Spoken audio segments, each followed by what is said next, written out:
spoiling me with these wigs. I mean, this is almost too glamorous. Oh, hey! Hi, it's me, Wilma Fingerdoo, with the Fingerdoo review of RuPaul's Drag Race Down Under, Sweet Marie and the Ships at Sea. I can't believe we're finally here. I have to say, these franchises of Drag Race take me back to a simpler time in Drag Race history where queens still made their own costumes and styled their own wigs. I have to say, I really feel that that shows the true art and beauty of drag. Oh sure, there's still the odd designer outfit, but it's proof that they're not always needed. And as far as I'm concerned, Drag Race Down Under didn't disappoint. But before I get to it, I need to thank some tipperdoos. I want to start off by apologizing to Witch's Child. She sent me a tipperdoo a while back and I forgot to thank her because I'm just so selfish and self-centered. What can I say, child? I'm an idiot, but I love you and thank you so much. I also want to send a shout out to Dawn Rowlands from North Wales. She sent me some love. I hope you're doing well, Dawn. Seriously. Susan Nicolai thanked me for my live chat on Patreon, which I do twice a month. Thanks for taking part, Susan. You know, they're not near as fun if you're not there. I'm just saying. And also, Scott McDonald, a former Patreoner, sent some love. I hope your move to Palm Springs goes smoothly, and I hope things improve for you very soon, Scott. Seriously. Which reminds me, I have a Patreon page, and I want to send those supporters a shout out. You can see them on the credits at the end of this and every video I put out. I'm so grateful for that support, but over the last few years, many have had to withdraw from Patreon due to financial reasons, which, let's just face it, I totally understand. In this day and age, I'm amazed by anyone who's able to send someone like me support of any kind. And whether it's a one-time thing or a monthly commitment like Patreon, I just want to say thank you to all of you, seriously. I'm beyond grateful and never begrudge the loss of that support. It's not easy for some of us out there, so look out for yourselves first. And if you really want to help me out, subscribe to my channel and share my videos with whomever you think might get a kick out of them. Every view and subscriber I get on YouTube is like a tip unto itself. So seriously, if you can't send money, click on one of the links down below, like it or subscribe it. Seriously. Now, Jorge, drink me. Oh, look at you, umbrella, lemon. What is this, a Marga Wilma? Just Fresca and vodka, that's all right, I don't mind. Refreshing. So, we kick this episode off by finding out that there's a cash prize, thank the sweet baby Jesus. I mean, it's not much compared to America at $30,000, but it's a hell of a lot more than Britain or Holland get. I'm so serious. Also, was anyone else surprised at how small everything looked? After season 13, that down under workroom looked tight. That's what your last boyfriend said. As the queens started to enter, it became obvious that they cut the Meet the Queens video from these entrances. So the queens were wearing outfits that we've already seen, which was a bit of a letdown, but at least now we got to see their personalities. I'm so serious. And boy, were some bigger than others. None was bigger than the first queen through the doors, Art Simone. She looked gorgeous, but then she'd tell you that herself. Personally, I'm surprised this is the outfit she wore to walk into the workroom in because she's already worn this on TV. She was on The Bachelor Australia and wore it then, so I don't know. She's got a huge wardrobe to choose from. Seriously, check out her wardrobe room tour on YouTube. I'll put the link up here. Seriously. My favorite part of her entrance was her spouting one of my favorite Australian sayings. I'm not here to spiders, which more or less means I'm not here to waste my time. Aren't Aussies cute? This is a polished, well-established queen, which is why I was disappointed to see her come off as a bit of a mean girl as the other queens started to arrive. Maybe she's insecure. Maybe that's just what a true waka is. I don't know. We're not friends. Second through the doors was larger-than-life Maxie Shields. She's almost older than dirt because at 46, she's the senior member of this cast. I'm excited to see this queen. She's very popular and does a lot of fundraising in Australia's LGBTQI community. So she should be worth a laugh or two at least. Third into the workroom was Jojo Zaho, a proud Barapai Waramai queen, which are the Indigenous people of New South Wales, Australia. I thought she looked good, and I didn't think she sounded like a lesbian truck driver at all. Although I could see a little of the hooker turned housewife about her. Just saying. Fourth through the doors was our first Kiwi, Elektra Shock. Now, this queen was runner-up on season 2 of House of Drag, a New Zealand drag competition show. She looked a little rough compared to the first 3 queens, and they didn't waste any time saying as much, almost under their breath. I hate to agree with the other queens, but she did look rough, bless her, which surprised me. I'd have thought she'd have stepped it up a little since House of Drag. Who else was wondering if Elektra was talking about her bar tab when she said she was expensive? Just me? Well, at least she thinks she's pretty. That's half the battle, trust me. God, the other queens were really reading Elektra for filth, which immediately makes me think less of them. It's very telling to see a queen shade another because they think they're less than they are. If they're such great queens, why do they have to be hateful about it? Isn't it enough that they're dressed better? Seriously. One thing I know, no matter how she looks, Elektra is a lip sync assassin. So those queens had better gird their loins, I'm just saying. I mean, more than they already have. Fifth into the workroom was Scarlett Adams. Although from Australia, she didn't seem to be known to the other girls either. But that didn't stop Scarlett from getting on the We Hate Elektra train. Seriously, isn't knowing you're good enough? Sixth through the doors was the stunningly breathtaking Coco Jumbo. Visually, there is nothing about this queen I don't like.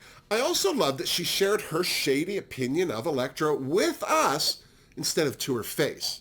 See? Now that's one confident, classy queen. And then the competition really got started as Kita Mean walked in. She was one of the hosts of House of Drag, where Elektra was runner-up in season 2, and is a legend in New Zealand already because, well, she's co-owner of legendary drag bar Kalutsi. Also, her outfit was one of my fave of the day. So bright, so colorful. She just made me smile immediately. Seriously. I found it particularly shady that Art Simone admitted to Kita that she recognized Elektra from her restaurant Kalutsi and wondered if that made Kita Elektra's boss. Oh, okay. Now she knows who Elektra is? Of course, it's hard to talk about Kita Mean in the drag scene down under without mentioning her performing and business partner, Anita Wigl'it. Kita seemed thrilled to be flying solo for a change and said as much when she talked about taking in all her costumes and removing the coattails as well. Eighth into the snake pit was etc., dressed as a cockroach.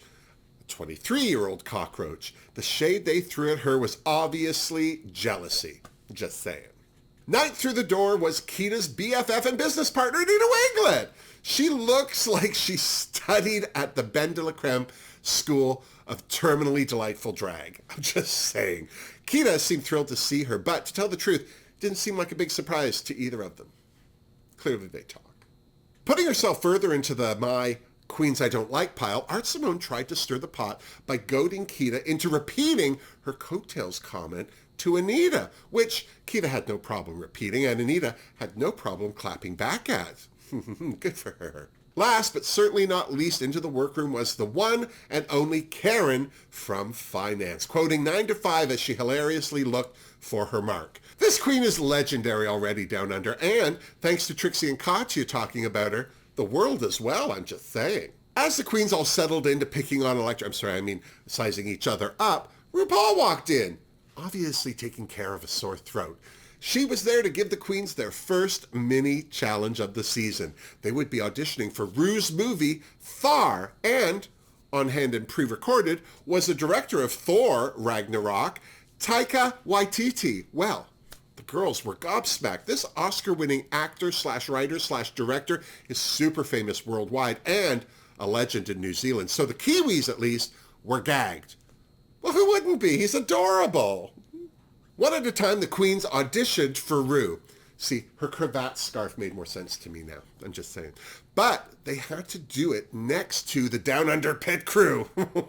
Hey, if you're going to have the pit crew, you want them down under, but that doesn't mean I want them to distract me from my big break, I'm just saying. Especially that little bearded one. I'll give him something to think about. Art went first and gave a good read. Good enough to coax a fake laugh out of RuPaul at any rate. That's not hard. Maxi Shield was next, and in true casting couch tradition, faked an orgasm. Or maybe it was an allergic reaction. I don't know. JoJo Zaho was well distracted by the pit crew until Ru gave her the direction to move around a little. I don't think it helped. Scarlett Adams let her laser boobs loose on Ru, much to Taika's chagrin. Poor thing. Coco Jumbo let her inner baby out. There was just the one. Etc. found her sweet spot because no one else was looking. Kita Mean gave it her all, much to Taika's chagrin again. Anita Wigl'it gave a range of emotions that all looked the same, bless her. Elektra Shock gave Ru a shock when she let loose with her best horror movie scream. My ears are still ringing. Karen from Finance danced till she just about dropped, much to Taika's delight. So cute.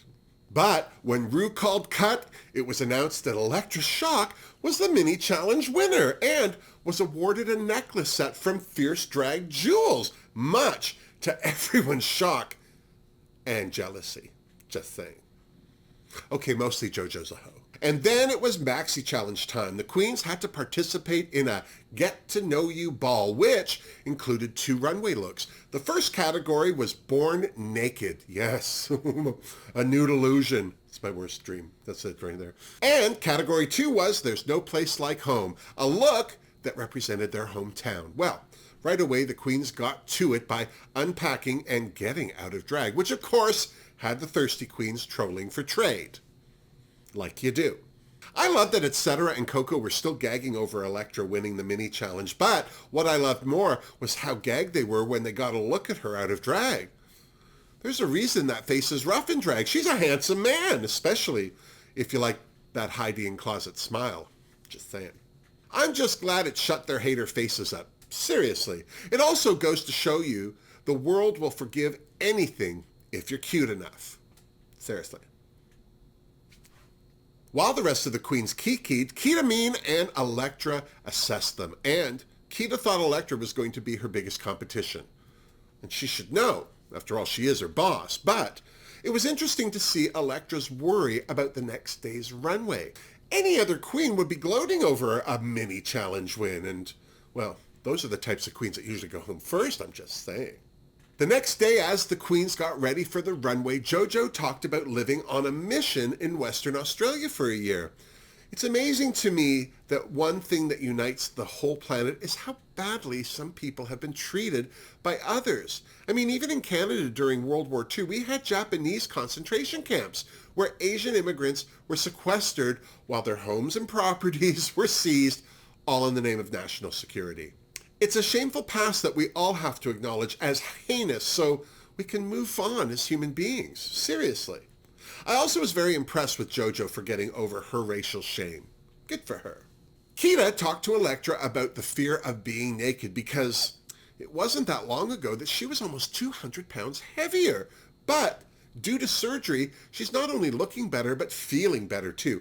Unfortunately, that doesn't always mean your confidence reflects that. But Elektra assured her that no matter how uncomfortable she felt about being naked, Elektra had no interest in seeing her naked either. Trust. Coco asked Anita how she felt competing against Kita. I was very impressed that Anita admitted to feeling like Kita's sidekick. I could sense some pain there, which touched my heart because Anita seems like a sweetheart. Even when Elektra asked who would go home if they both landed in the bottom, Anita said it would depend on the lip sync song. Kita, on the other hand, had no problem saying Anita would go home first. I'm glad that Anita said she thinks Kita is threatened by her. She's not as sweet as she comes off, is what I'm saying. But the big drama in the workroom was Scarlett Adams' nude costume. It ripped in half. First of all, why did she feel she needed to wear such a thing? She couldn't have just thrown a breastplate on and a pair of tucking panties? It's a nude illusion. Hello. And then it was time for the runway. Ru looked good, but that wig was sitting a little weirdly on her head, if you ask me. Of course, Michelle was there, telling us about Australia, which I felt was more about her saying penal colony than actually knowing that they were filming this in New Zealand. Aussie comic Rhys Nicholson was also there to lend a judging eye while looking dashing in his metallic striped jacket. If you don't know who Rhys is, he has a comedy special on Netflix that's worth checking out. Seriously. And joining Rhys and Michelle on the judging panel was RuPaul. Out of makeup. Why? She said her makeup was lost by the airline, but if that were true, Raven could have bought more and made it work. I think there was a COVID holdup that no one wanted to talk about, so they clearly filmed Ru's runway after the fact. Maybe that's why her wig looked like that. You know, not everyone is lucky enough to have a Denise Cherneau wig. I have 6. And then it was time for the Getting to Know You Ball. Category is Born Naked. Scarlett Adams was first, and I was very happy to see that she'd sewn up the rip on her nude suit. What I wasn't happy to see was her patchy pubis, because patchy pubis was my drag queen name in high school. I wasn't impressed with this as a look because anyone can throw on a see-through housecoat over a latex bodysuit, so I gave it a finger don't. I loved Maxi Shield's see-through Madonna trench coat, so much so that I gave it a finger do. I liked Electroshock's ode to RuPaul's punk drag days, even though she didn't actually look naked, but someone needs to help that queen with her makeup. Even though it looked severe, I gave her a finger do. God bless Coco Jumbo. I like the idea of her runway, but all those pillows and fabric made it look like she was fighting with a sleeping bag, if you ask me. So I gave it a finger don't too. Seriously. I understand what etc. was going for with her ode to non-binary, but I found the blood effect unsettling, which I think was the point, so I gave it a finger do.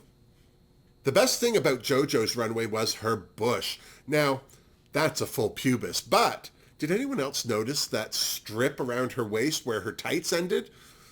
It looked like she was wearing a belt, which makes me wonder why she didn't hide it with a belt. And that zipper up the back didn't help either. So I gave it a finger don't. Sorry about it. God bless Karen from Finance. This was the best runway in this category, in my opinion. The two-tone nude sequin creating a bikini tan line was genius. I also appreciated the curtains matching the carpet, so I gave her a finger do too, seriously. Anita Wigl'it's Eve-inspired runway was charming, and she looked lovely in it, so I gave her a finger do too, even though it was kind of simple, I'm just going to say. I also like Kita Mean's fuzzy pink ball fantasy. It was adorable, and so was she in it, so finger do. Art Simone's half-naked look was good, so I gave her a finger do too, even though I thought this look was better on Chelsea Boy. Just saying. And then it was time for the next category. There's no place like home. Up first, Scarlett Adams, and a litany of Perth puns as she made her way down the runway as a black swan. But except for the swan head on her hand, this was just a little black dress, so I also gave it a finger don't. I'm just saying. Maxi Shields was dressed as a big prawn from Ballina. I like prawns, so I gave her a finger do. God bless Elektra, but her Tamaki Makara, Land of 1,000 Lovers, was a hot mess. There was so much going on I didn't know where to look, so I didn't look at anything and just gave her a finger don't. Seriously, what was with that fuzzy rainbow capelet? I asked because Rainbow Capelet was my drag queen name in high school. Coco Jumbo's look was a stretch for a hometown known for its big banana fun park.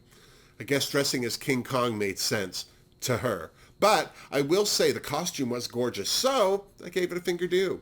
Etcetera's runway reflected the grey hills of Canberra, and she looked good in it. So I gave her a finger do too.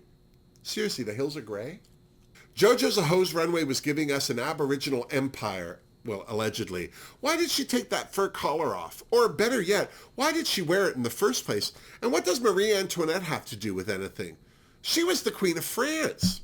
What I do know is that her Aboriginal message on the back of her dress looked like it was added as an afterthought. So I gave her a finger don't, I'm just saying.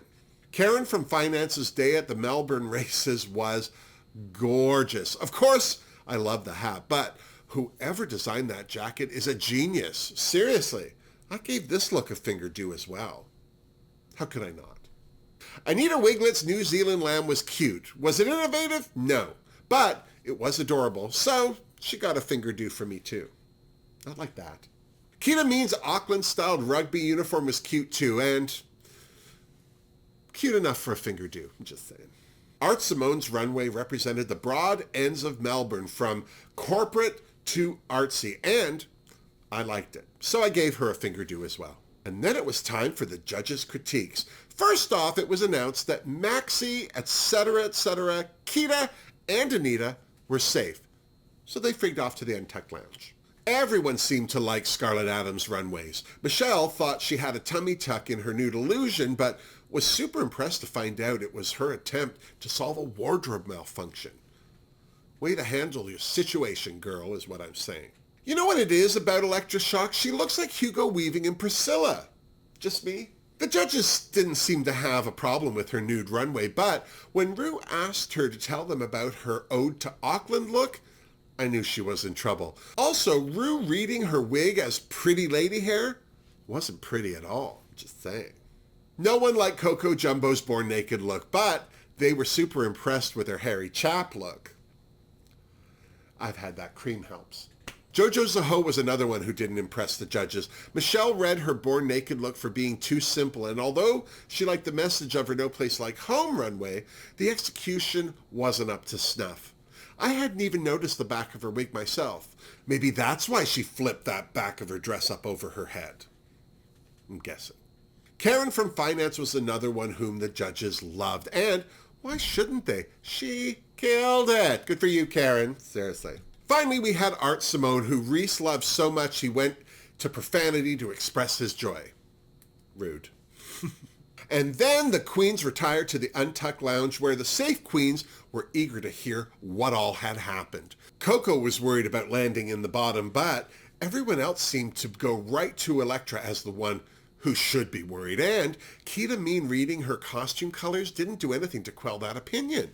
I was starting to feel like Elektra was being ganged up on, but then she clapped back by reading Kita and Anita's looks, so I wasn't too worried for her, just saying. Someone who didn't throw any shade at Elektra was Jojo Zaho, who was sure she would be in the bottom. Clearly, being there meant a lot to her, but not enough to refine that hometown look. Instead of crying about it, I would have at least fixed the back of my wig, I'm just saying. I have to say, I'm super impressed that she made her own costumes. That's more than I can say about some of these queens, just saying. And then it was time to return to the main stage. The first ever winner of Drag Race Down Under was, surprise, surprise, Karen from Finance. And that wasn't the only surprise. She also got $3,000. Suck on that, UK and Denmark, I'm just saying. It was no surprise to me that Electroshock and Jojo Zaho were in the bottom, but what wasn't a surprise to me was how fabulous Elektra was.